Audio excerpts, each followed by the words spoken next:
پیغمبر وہی تو ہے جس نے تم پر یہ کتاب نازل کی جس کی بعض آیتیں محکم ہیں اور وہی اصل کتاب ہیں اور بعض دوسری متشابہ ہیں، تو جن لوگوں کے دلوں میں کجی ہے وہ متشابہات کا اتباع کرتے ہیں تاکہ فتنہ برپا کریں اور مراد اصلی کا پتہ لگائیں، حالانکہ مراد اصلی اللہ کے سوا کوئی نہیں جانتا۔ اور جو لوگ علم میں گہری نظر رکھتے ہیں وہ یہ کہتے ہیں کہ ہم ان پر ایمان لائے، یہ سب آیات ہمارے پروردگار کی طرف سے ہیں اور نصیحت تو عقل مند ہی قبول کرتے ہیں۔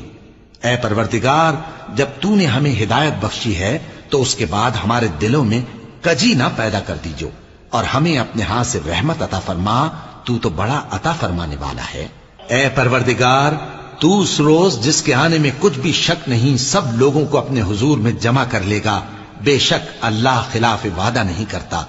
جو لوگ کافر ہوئے اس دن نہ تو ان کا مال ہی اللہ کے عذاب سے ان کو بچا سکے گا اور نہ ان کی اولاد ہی کچھ کام آئے گی، اور یہ لوگ آتش جہنم کا ایندھن ہوں گے۔ ان کا حال بھی فرعونیوں اور ان سے پہلے لوگوں کا سا ہوگا جنہوں نے ہماری آیتوں کی تکذیب کی تھی، تو اللہ نے ان کو ان کے گناہوں کے سبب عذاب میں پکڑ لیا تھا، اور اللہ سخت عذاب کرنے والا ہے۔